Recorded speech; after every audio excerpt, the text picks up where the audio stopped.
Hi all, അസ്സാം വലൈക്കും. Welcome back to our channel. അപ്പോൾ എന്തൊക്കെയുണ്ട് വിശേഷം? എല്ലാവരും സുഖമായിട്ടിരിക്കണം. അപ്പോൾ ഈ വീട് ഇശലും ഞാനും ഒക്കെ സുഖമായിട്ടൊക്കെ ഇരിക്കുന്നുണ്ട്. അപ്പോൾ ഇത് രാവിലെ തന്നെ ആടുകൾക്ക് വെള്ളം കൊടുക്കണമായിരുന്നു. അപ്പോൾ അതിങ്ങനെ ചെറുതായിട്ടൊന്ന് വീഡിയോ പിടിച്ചാണ്. അപ്പോൾ ഒരാൾ വെള്ളം കുടിക്കുന്നുണ്ട്, അപ്പോൾ ഒരാളെന്തോ പിണങ്ങി മാറി നിൽക്കണമെന്നറിയില്ല. അപ്പോൾ ഞാൻ നോക്കിയപ്പോൾ അതേ തെങ്ങിൻ്റെ പൂവുണ്ടല്ലോ, അത് തിന്നുകൊണ്ടിരിക്കണേണ്. ഗൈസ്, അതെൻ്റെ ആട്ടുംകുഞ്ഞാണത്. അത് ഇശലിൻ്റെ ആടാണ് കേട്ടോ. അതാണ് ഇശല് വോയിസ് കൊടുത്തത്. ഇശലിൻ്റെ പുലിക്കുട്ടി. ഇശൽ ഇട്ടേക്കണ പേര് പുലിക്കുട്ടി എന്നാണ് അതിനെ വിളിക്കണത്. ഇത് നമ്മുടെ ഉസ്മാൻകുട്ടൻ വന്നിട്ടുണ്ട് വെള്ളം കുടിക്കാൻ. അപ്പോൾ ഉസ്മാൻകുട്ടൻ്റെ അടുത്തൊക്കെ ഞാൻ ഫോൺ കൊണ്ടുവന്നപ്പോൾ ആളിങ്ങനെ ചെവി ഇട്ടിങ്ങനെ ആട്ടി. അപ്പോൾ എൻ്റെ മേത്തൊക്കെ ആയി പിണ്ണാക്ക് തിന്നണത്. അപ്പോൾ ആൾക്ക് ഇശലിന് ഭയങ്കര ദേഷ്യം കേട്ടോ ഉസ്മാൻ്റെ അടുത്ത്. അതാണ് ഇശൽ ഇങ്ങനെ കുരുത്തക്കേടാണെന്നൊക്കെ പറയണത്. ഭയങ്കര കുരുത്തക്കേടാന്ന് പറയും ഇശല്. ഉസ്മാൻകുട്ടൻ ഭയങ്കര, ഉസ്മാന് കൊമ്പുണ്ട്, ഇശലിൻ്റെ ആടിന് കൊമ്പില്ല. അപ്പോൾ ഉസ്മാൻ ഇങ്ങനെ കൊമ്പ് വെച്ചിട്ട് ഇങ്ങനെ കുത്തും. അപ്പോൾ അതേ നമ്മുടെ അല്ലും വന്നിട്ടുണ്ട്. അപ്പോൾ അല്ലും വെള്ളം കുടിക്കുന്നുണ്ട്. അപ്പോൾ ഇതൊക്കെ ഞാൻ കുറച്ച് നേരം വീഡിയോ എടുത്തിട്ട് നേരെ അടുക്കളയിലേക്കാണ് പോയത്. നമ്മുടെ സ്ഥിരം പരിപാടി നാസ്ത ഉണ്ടാക്കൽ. അപ്പോൾ അതേ ഇവിടെ ഗ്രീൻ പീസാണ് കേട്ടോ ഞാൻ വെള്ളത്തിലിട്ടത് തലേന്ന്. അപ്പോൾ ഇന്ന് മൈദയും മേടിച്ചിട്ടുണ്ടായിരുന്നു. അപ്പോൾ ഇശലിന് കലക്കി ചുട്ടത് മതി എന്ന് പറഞ്ഞ് മൈദ. അപ്പോൾ ഇതേ ഗ്രീൻ പീസ് ഒന്ന് കഴുകിയിട്ട് ഇനി കുക്കറിൽ വേവിക്കാനിടണം. ഇനി മൈദയും കൂടെ ഒന്ന് കലക്കി വെക്കണം. അപ്പോൾ എന്തായാലും ഇശലിന് ഉച്ചക്ക് കലക്കി ചുട്ടാന്ന് പറഞ്ഞപ്പോൾ ഇശൽ പറഞ്ഞായിരുന്നു എനിക്ക് സ്കൂളിൽ ഇത് കൊണ്ടുപോകാൻ തന്നാൽ മതി എന്ന് പറഞ്ഞ്. അപ്പോൾ ഞാൻ അത് ഗ്രീൻ പീസ് ആദ്യം വേവിക്കാനിടണം. അപ്പോൾ അതിൻ്റെ അകത്ത് കുറച്ച് മഞ്ഞൾപ്പൊടി ഇട്ട് പിന്നെ കുറച്ച് തക്കാളിയൊക്കെ ഇട്ടിട്ടുണ്ടായിരുന്നു. അപ്പോൾ ഇശലിന് ഭയങ്കര ഇഷ്ടമുണ്ട് ഗ്രീൻ പീസ്. സാധാരണ അവൾ തിന്നൂല. ഞാൻ ഒരു പ്രാവശ്യം ഇങ്ങനെ കറി ഉണ്ടാക്കി കൊടുത്തപ്പോൾ ഭയങ്കരമായിട്ട് ഇഷ്ടമായി. അവൾക്ക് ഭയങ്കര എന്ന് പറഞ്ഞാൽ അവൾ മമ്മി സൂപ്പർ കറി എന്ന് പറഞ്ഞ്. അപ്പോൾ പിന്നെ എന്തായാലും ഞാൻ ഉണ്ടാക്കാൻ വിചാരിച്ചു. അപ്പോൾ തലേന്ന് ഞാൻ ചോദിക്കും പിറ്റേ ദിവസം ഏത് നാസ്തയാണ് വേണ്ടത്, കറി എന്താണ് വേണ്ടതെന്ന്. അപ്പോൾ അവൾ പറയുമ്പോൾ ഇങ്ങനെ ഞാനും അവളും പോയിട്ട് സാധനം പോയി മേടിക്കും. കാരണം ചിലത് ഞാൻ ഉണ്ടാക്കുമ്പോൾ അവൾ തിന്നൂല. അപ്പോൾ എന്തായാലും തലേന്ന് അവളെടുത്ത് ചോദിച്ചിട്ടൊക്കെയാണ് ഉണ്ടാക്കണത്. അപ്പോൾ അതേ ഇനി ഗ്രീൻ പീസ് അവിടെ വേവിക്കാൻ വെച്ച്. അപ്പോൾ മൈദയും കൂടെ നമുക്കൊന്ന് കലക്കി വെക്കണം. അപ്പോൾ ഞാനിതിങ്ങനെ കുറച്ച് വെള്ളം ഒഴിച്ച് കുറുക്കിയിട്ട് ഞാൻ മിക്സിയിൽ അടിക്കൂട്ടാം. കാരണം നമ്മളിങ്ങനെ സ്പൂൺ വെച്ചിട്ട് ഇങ്ങനെ അടിച്ചിട്ടുണ്ടെങ്കിൽ അടിയൂല, കട്ട പോലെ കിടക്കും. അപ്പോൾ അതിനകത്ത് കുറച്ച് ഉപ്പൊക്കെ ഇട്ടിട്ട് പിന്നെ കുറച്ച് വെള്ളമൊക്കെ ഒഴിച്ച് ഞാൻ ഒന്ന് മിക്സാക്കി വെക്കണേണ്. എന്നിട്ട് നമുക്കൊന്ന് മിക്സിയിൽ അടിച്ചെടുക്കണം.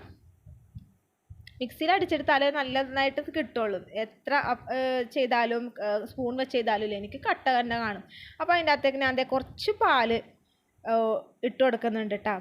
അപ്പോൾ ഇതൊരു നല്ലൊരു ടേസ്റ്റാണ് കേട്ടോ പാൽ ഒഴിച്ച് കൊടുത്താൽ. നല്ല ഒരു നമ്മുടെ കലക്കി ചുട്ടത് ഉണ്ടാക്കി കഴിയുമ്പോൾ ഒരു പ്രത്യേക രുചി ഉണ്ടാവും. മുട്ടയും കൂടി ഇട്ട് കൊടുക്കാം. അപ്പോൾ ഞാൻ ഇതിൻ്റെ അകത്തേക്ക് മുട്ട ഇടണില്ല. നമ്മുടെ പശുവും പാൽ മാത്രമാണ് ഞാൻ ഒഴിച്ച് കൊടുക്കണം. അപ്പോൾ ഏത് പാലാണെങ്കിലും ഒഴിക്കാം കേട്ടോ. പശുവും പാൽ, എള്ളനാട്, അങ്ങനെ ഞാനിപ്പോൾ മിൽമയാണ് ഒഴിച്ച് കൊടുത്തേക്കണത്. അപ്പോൾ ഞാനത് മിക്സ് ആക്കിയിട്ട് കുറച്ച് വെള്ളം ഒഴിച്ചിട്ടൊന്ന് കലക്കി എടുക്കണേണ് അത്. അപ്പോൾ ഞാൻ വോയിസ് ഓവർ കൊടുക്കുമ്പോൾ ഇശലിൻ്റെ അടുത്ത് തന്നെ ഉണ്ട് കേട്ടോ. ഞാനിങ്ങനെ അവളിങ്ങനെ നോക്കിക്കൊണ്ട് എടുക്കണേണ് ഞാൻ വോയിസ് ഓവർ കൊടുക്കണതൊക്കെ. അപ്പോൾ ഞാനിവിടെ മിക്സ് ആക്കിയിട്ടുണ്ട്. ഇനി നമുക്കിതൊന്ന് മിക്സിൻ്റെ ജാറിലിട്ടിട്ടൊന്ന് അടിച്ചെടുക്കണം. അപ്പോൾ ഇതൊന്നും ഞാനിത് തന്നെയാണ് കേട്ടോ കൊണ്ടുപോകണത്. ഇശലും ഞാനും ഇതൊക്കെ തന്നെയാണ് കൊണ്ടുപോകണത്. ഇന്നേതായാലും നമുക്ക് ചോറില്ല. അതേ കുറച്ച് മിക്സിൻ്റെ ജാറിലിട്ടിട്ട് കുറച്ച് വെള്ളം ഒഴിച്ചിട്ട് അടിച്ചെടുക്കണേണ്. അപ്പോൾ ഇശലൊന്ന് സ്കൂളിൽ കൊണ്ടുപോയിരുന്നു. അപ്പോൾ ഞാൻ ഇശൽ സ്കൂളിൽ പോയി വന്നതിന് ശേഷമാണ് ഞാൻ ഈ വോയിസ് ഓവർ കൊടുക്കണത്. അപ്പോൾ അവൾ പറഞ്ഞായിരുന്നു ഉമ്മി ഗ്രീൻ പീസ് നല്ല ടേസ്റ്റ് ഉണ്ട്, അവൾക്ക് ഭയങ്കരമായിട്ട് ഇഷ്ടമായി എന്നൊക്കെ പറഞ്ഞിട്ട് എൻ്റെ അടുത്തിരുന്ന് കണ്ട് പറയണുണ്ട്. വോയിസ് ഓവർ കൊടുക്കുമ്പോൾ ആൾ എൻ്റെ അടുത്ത് തന്നെ ഉണ്ട്. ഗ്രീൻ പീസ് നല്ല ടേസ്റ്റ് ഉണ്ട് കേട്ടോ. ഇശലിന് ഭയങ്കരമായിട്ട് ഇഷ്ടമായി. അവിടെ നമ്മുടെ കലക്കിച്ചിട്ടും ഇവിടെ റെഡിയായിട്ട് ഉണ്ടാക്കണം. നല്ല കട്ടയില്ലാണ്ട് നമുക്ക് കിട്ടിയല്ലോ. ഇനിയിപ്പോൾ ഇവിടെ ഗ്രീൻ പീസൊക്കെ ഇവിടെ വെന്തും വിസലൊക്കെ വന്നിട്ടുണ്ട്. ഇനി ഇതിനുള്ള സവാളയൊക്കെ നമുക്ക് ഒലിച്ചെടുക്കണം. അപ്പോൾ ഒരു സവാള എടുത്തോളൂ കേട്ടോ. ഞാൻ അധികം സവാള ഒന്നും ഇട്ടില്ല, ഒരു സവാള എടുത്തോളൂ. അപ്പോൾ സവാളയും വെളുത്തുള്ളിയൊക്കെ എടുത്ത് വെളുത്തുള്ളിയൊക്കെ നമ്മൾ ഇട്ട് കൊടുക്കണം. കാരണം നമ്മൾ നല്ലതാണ് കൂടുതലും നമ്മൾ എന്തുണ്ടാക്കിയാലും കൂടുതൽ വെളുത്തുള്ളിയൊക്കെ ചേർത്തി കഴിഞ്ഞാൽ നല്ലതാണ്. നമ്മൾ ഗ്യാസ് പ്രോബ്ലംസ് ഒന്നും നമുക്ക് അധികം ഉണ്ടാവില്ല, വെളുത്തുള്ളിയൊക്കെ ഇട്ടാൽ നല്ലതാണ്. അപ്പോൾ ഞാൻ വെളുത്തുള്ളിയൊക്കെ ഒന്ന് ഒലിച്ചെടുക്കണേണ്. ഗ്രീൻ പീസ് ഫ്രണ്ട്സിന് ഇഷ്ടപ്പെട്ടു. അവൾ പറയാനാണ് ഗ്രീൻ പീസൊക്കെ കൂട്ടുകാരത്തിമാരൊക്കെ കൊടുത്ത് അവർക്കൊക്കെ ഭയങ്കരമായിട്ട് ഇഷ്ടമായി എന്ന് പറയണായിരുന്നു. ഞാൻ എന്തുണ്ടാക്കിയാലും അവൾ സ്കൂളിൽ കൊണ്ടായാലും കുറച്ച് കൂടുതൽ കൊടുക്കും കേട്ടോ. കാരണം ഫ്രണ്ട്സൊക്കെ ഉള്ളതല്ല, അപ്പോൾ ഷെയർ ചെയ്യാൻ വേണ്ടിയിട്ടൊക്കെ ഞാൻ കുറച്ച് കൂടുതൽ കൊടുക്കും. അപ്പോൾ വരുമ്പോൾ തന്നെ അവർ ഇശൽ പറയും ഉമ്മി അവർക്ക് ഇഷ്ടമായി, അവർക്ക് ഇന്നത് ഉണ്ടാക്കിയത് ഇഷ്ടമായി എന്നൊക്കെ പറയും. അന്ന് ഞാൻ കാടമുട്ട ബജി ഉണ്ടാക്കിയതൊക്കെ കൊടുത്തായിരുന്നു അവളുടെ ഫ്രണ്ട്സിനൊക്കെ. അതും ഭയങ്കരമായിട്ട് ഇഷ്ടമായി എന്നൊക്കെ പറഞ്ഞ്. അപ്പോൾ ഞാൻ ഇവിടെ മസാല വഴറ്റണം കേട്ടോ, മറ്റേ ഗ്രീൻ പീസ് കറിക്ക് വേണ്ടിയിട്ട്. അപ്പം സവാള, ഇഞ്ചി, വെളുത്തുള്ളി, പച്ചമുളകൊക്കെ ഇട്ട് കഴിഞ്ഞിട്ട് നല്ലപോലെ വഴറ്റി കഴിഞ്ഞിട്ട് ഇനി മസാലപ്പൊടികളൊക്കെ ഇട്ട് കൊടുക്കണം. അപ്പോൾ ഞാൻ അതിൻ്റെ അകത്തെ കൂടുതൽ മല്ലിപ്പൊടി ഇട്ട് കൊടുക്കുന്നുണ്ട്. അതാണ് എനിക്ക് തോന്നുന്നത് കൂടുതലും ടേസ്റ്റ് കിട്ടണം എന്ന് തോന്നുന്നത്. ഗരം മസാലയും കുരുമുളക് പൊടിയൊക്കെ ഇട്ട് കൊടുക്കും. മുളക് പൊടി കുറച്ചിട്ടിട്ട് മല്ലിപ്പൊടി ഞാൻ കുറച്ച് 2 ടീസ്പൂണോളം ഇടും. അതാണ് കൂടുതലും ടേസ്റ്റ് നമുക്ക് കിട്ടണമെന്ന് തോന്നുന്നു. ഇനി ഇതേ ഇവിടെ മുളക് പൊടിയൊക്കെ ഇടണേണ്. അപ്പോൾ മുളക് പൊടി ഇട്ടതിന് ഇനിയിപ്പോൾ അതേ ഗരം മസാലപ്പൊടിയും കുറച്ച് ഇട്ട് കൊടുക്കണേണ്. ഗരം മസാലപ്പൊടിയൊക്കെ ഇട്ടതിന് പിന്നെ നമുക്ക് ടേസ്റ്റ് ആണല്ലോ. പിന്നെ അതേ മല്ലിപ്പൊടി ഇട്ട് കൊടുക്കണേണ്. അപ്പോൾ ഞാൻ പറയല്ലോ മല്ലിപ്പൊടി ഞാൻ കുറച്ചധികം ഇട്ട് കൊടുത്തിട്ടുണ്ട്. പിന്നെ കുറച്ച് മഞ്ഞൾപ്പൊടി ഞാൻ കുറച്ച് ഇട്ടിട്ടുള്ളൂ. കാരണം വേവിച്ചപ്പോൾ ഞാൻ കുറച്ച് മഞ്ഞൾപ്പൊടി ഇട്ടിട്ടുണ്ടായിരുന്നു. അപ്പോൾ രണ്ടാമത് ഞാൻ വെച്ചിട്ടുണ്ടായിരുന്നു കേട്ടോ. കാരണം ഗ്രീൻ പീസ് നോക്കിയപ്പോൾ വെന്തിട്ടുണ്ടായില്ല. അപ്പോൾ രണ്ടാമത് എൻ്റെ അപ്പുറത്തെ അടുപ്പിൽ കുക്കറിൽ ഇരിക്കുന്നുണ്ട്.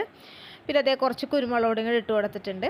അപ്പോൾ നല്ല രീതിയിൽ നമുക്കിത് വഴറ്റിയെടുക്കണം. ആ മസാലേൻ്റെ ഒക്കെ പച്ചമണം പോലെ വഴറ്റിയെടുത്തിട്ട് നമ്മൾ ഗ്രീൻ പീസ് വെന്ത് കഴിയുമ്പോൾ നമുക്കത് അങ്ങോട്ടത്തേക്ക് അതിനകത്തേക്ക് ഒഴിച്ചാൽ മതി. അപ്പോൾ ആദ്യം ഞാൻ കടുക് പൊട്ടിച്ചിട്ടുണ്ടായിരുന്നു കേട്ടോ. കടുക് പൊട്ടിച്ചിട്ടാണ് ഇതൊക്കെ ഞാൻ വഴറ്റിയെടുത്തത്.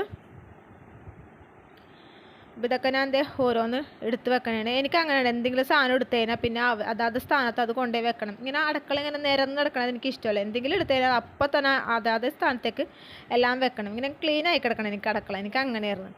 പിന്നെ അതൊക്കെ കഴിഞ്ഞതേ ഞാൻ കലക്കി ചുടാൻ വേണ്ടിയിട്ട് ചട്ടി വെച്ചിട്ടുണ്ടായിരുന്നു. അപ്പോൾ വെളിച്ചെണ്ണ ഇല്ലാണ് കേട്ടോ. കാരണം നമ്മൾ കലക്കി ചുട്ട് കഴിയുമ്പോൾ മുകളിൽ ഇങ്ങനെ വെളിച്ചെണ്ണ കുറച്ച് തൂക്കണമല്ലോ. അപ്പോൾ ഞാൻ വെളിച്ചെണ്ണ എടുത്തേക്കണത്. ഓയിലെടുത്താൽ അധികം ടേസ്റ്റ് ഉണ്ടാവില്ല. വെളിച്ചെണ്ണ എടുത്താകുമ്പോൾ നല്ലൊരു ടേസ്റ്റാണ്. അപ്പോൾ ഞാൻ അതേ വെളിച്ചെണ്ണയൊക്കെ എടുത്ത് റെഡിയാക്കി വെക്കണം. അപ്പോൾ ചട്ടി എൻ്റെ ഇവിടെ നല്ല ചൂടായിട്ട് ഞാനത് ശ്രദ്ധിച്ചില്ലായിരുന്നു കേട്ടോ. പെട്ടെന്ന് അങ്ങോട്ട് ചൂടായിപ്പോയി എൻ്റെ ചട്ടി. ഞാൻ സ്പൂണും വെളിച്ചെണ്ണയൊക്കെ എടുത്തതിനാണ്. അപ്പോൾ തന്നെ ഞാൻ എന്ത് ചെയ്തു കുറച്ച് വെള്ളം ഒഴിച്ചെടുത്തിട്ട് ആ പാനിലേക്കൊന്ന് ഒഴിച്ചു കൊടുത്ത്. അപ്പോൾ അതിൻ്റെതായ ചെറുതായിട്ട് ഇങ്ങനെ തണുപ്പ് വിടുക. ആ ചൂടിൻ്റെ ഇത് വിടുമല്ലോ. കാരണം നമ്മൾ ചൂടോടെ ഇങ്ങനെ കലക്കി ചുട്ടത് ഒഴിക്കുമ്പോഴേ നമുക്ക് റൗണ്ട് ചുറ്റിക്കാൻ പറ്റൂല. ഇങ്ങനെ ചെരിഞ്ഞൊക്കെ പോവും. അപ്പോൾ ഞാൻ ആദ്യത്തത് ഒഴിക്കണേണ്. ഇത് ഭയങ്കര ഇഷ്ടമാണ് ഇഷലിന്. എന്നാൽ എനിക്ക് എന്താ പറയുക ഭയങ്കര ഇഷ്ടമാണ്. ഞാൻ പറയും ഇത് എങ്ങനെ ചവക്കാൻ പറ്റും, മൈദ അല്ലേ എങ്ങനെ ചവച്ചോണ്ടിരിക്കേണ്ടി വരും കലക്കിച്ചുട്ട്. ഇഷലിന് ഭയങ്കര ഇഷ്ടമാണ്. ഇഷൽ എപ്പോഴും പറയും എനിക്ക് കലക്കിച്ചുട്ടത് മതി എന്ന് പറയും. അപ്പോൾ ഞാൻ ആദ്യത്തെ ഇട്ട് കുറച്ച് വെളിച്ചെണ്ണയൊക്കെ തൂകി ഞാൻ അടിഭാഗം ഒന്ന് മൊരിഞ്ഞു വന്നതിന് ശേഷം ഞാൻ തിരിച്ചിടുള്ളൂ. അപ്പോൾ ഇഷൽ മദ്രസയിൽ നിന്ന് വന്നിട്ടില്ല കേട്ടോ. ഞാൻ പറഞ്ഞല്ലോ ഇപ്പോൾ ലേറ്റാണ് മദ്രസയിൽ നിന്ന് വരണത്. ആ സമയത്തൊന്നും മദ്രസയിൽ വന്നിട്ടുണ്ടായിരുന്നില്ല. ഇനിയിപ്പോൾ വൈകുന്നേരം പോകണം കേട്ടോ അവൾക്ക്. അപ്പോൾ ഇതേ വൈകുന്നേരം പോകണമെന്ന് പറഞ്ഞപ്പോൾ തന്നെ ഇപ്പോൾ എൻ്റെ അടുത്തിരുന്ന് വോയിസ് ഓവർ കേൾക്കുമ്പോൾ തന്നെ ആളുടെ എക്സ്പ്രഷനൊക്കെ മാറി. വൈകുന്നേരം പോകണമല്ലോ എന്നും പറഞ്ഞിട്ട് ഇതേ ആളുടെ എക്സ്പ്രഷനൊക്കെ മാറിയിട്ടുണ്ട് എൻ്റെ അടുത്തൊക്കെ ഇരുന്നിട്ട്. അപ്പോൾ ഞാൻ വിസലൊക്കെ പൊക്കി നോക്കണേ. കാരണം വിസൽ പോയിട്ടുണ്ടായില്ല. കാരണം മസാലയൊക്കെ റെഡി ആയിട്ടുണ്ട്. ഇനി അതിനകത്തേക്ക് ഗ്രീൻ പീസും കൂടെ തട്ടിയിട്ടാൽ മതി. അപ്പോൾ എൻ്റെ ഇവിടെ ഒരു കലക്കിച്ചുട്ടത് ഇവിടെ റെഡി ആയിട്ടുണ്ട്. അപ്പോൾ അതിൻ്റെ ഇടയിൽ നമ്മുടെ കുക്കറിൻ്റെ വിസലൊക്കെ പോയി. അപ്പോൾ കുക്കറിൻ്റെ വിസലൊക്കെ പോയി ഗ്രീൻ പീസ് ഞാൻ അതിൻ്റെ അകത്തേക്ക് ഇട്ടിട്ടുണ്ട്. ഞാൻ കടുക് പൊട്ടിച്ചിട്ടുണ്ടായിരുന്നു. അപ്പോൾ ഇനി കുറച്ച് ചാറുണ്ടായിരുന്നു. അപ്പോൾ അത് ആ ചാറൊന്ന് വറ്റി വരണം. എന്നാലും നമുക്ക് അതിൻ്റെതായ ടേസ്റ്റ് കിട്ടുള്ളൂ ആ ഗ്രീൻ പീസിൻ്റെത്. അപ്പോൾ കുറച്ചും കൂടെ ചാറ് വറ്റാൻ വേണ്ടി വെച്ച്. അപ്പോൾ ദേ ഇവിടെ ഒരു കലക്കിച്ചുട്ടതൊക്കെ ഇവിടെ റെഡി ആയിക്കൊണ്ടിരിക്കുന്നുണ്ട്. അപ്പോൾ ഓരോന്ന് ഇങ്ങനെ റെഡി ആയിക്കൊണ്ടിരിക്കണേണ്. അപ്പോൾ അതൊക്കെ കഴിഞ്ഞ് ഞാനും കഴിക്കാൻ വേണ്ടിയിട്ടുള്ള തിരക്കിലായിരുന്നു കേട്ടോ. ഇതിപ്പോൾ രാവിലത്തെ വീഡിയോ ആണ് കേട്ടോ. അപ്പോൾ ഞാൻ വൈകുന്നേരമാണ് അപ്ലോഡ് ചെയ്യണത്. അപ്പോൾ ഞാൻ കഴിക്കാൻ പോണതിൻ്റെതാണ് കാണിച്ചത്.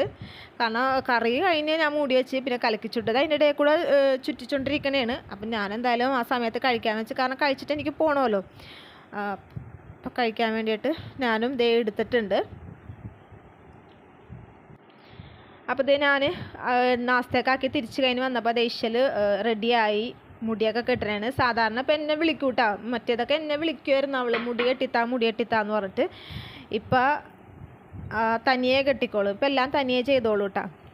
അപ്പോൾ അവളുടെ വീഡിയോ കണ്ടിട്ട് തന്നെ അവൾക്ക് തന്നെ ചിരി. അപ്പോൾ എൻ്റെ അടുത്തിരുന്ന ആൾ ഭയങ്കര ചിരിയാണ് വീഡിയോ കണ്ടിട്ട്. അപ്പോൾ ഇതേ 2 വർഷം അടുത്ത വർഷം കൊണ്ട് മുടി വെട്ടണേണ്. അപ്പോൾ അതിൻ്റെ ഇടയിൽ ഇതേ ഒരാൾ കാണിച്ചു തന്നെയാണ് അവളെ പാവ. ടൈമില്ല. എന്നിട്ട് അതിൻ്റെ ഇടയിൽ ഇതേ പാവനെ കളിപ്പിച്ചുകൊണ്ടിരിക്കാൻ വേണ്ടി പോണേണ്. അതിന് മുടിയിരി കൊടുക്കാനൊക്കെ പോണേണ്. അപ്പം ഇനി അവളും വേഗം പോയി. ഇനി ഞാനും പോണേണ്. അപ്പോൾ ഞാൻ അതേ നേഴ്സറിയിലും എത്തി. എൻ്റെതായ പണികൾ ഇനി തുടങ്ങാൻ പോണേണ്. അപ്പോൾ ആദ്യമായിട്ടൊക്കെ എൻ്റെ ചാനൽ കാണുന്നവരുണ്ടെങ്കിൽ ഒന്ന് സബ്സ്ക്രൈബ് ചെയ്യണം, ലൈക്ക് ചെയ്യണം, ഷെയർ ചെയ്യണം. ഞാനിനി അടുത്ത വീഡിയോ ആയിട്ട് ഞാൻ പറഞ്ഞേട്ടാ. അപ്പോൾ എല്ലാവരും സബ്സ്ക്രൈബ് ചെയ്യാൻ മറക്കരുത്. എല്ലാവരും സബ്സ്ക്രൈബ് ചെയ്യണം എൻ്റെ ചാനൽ.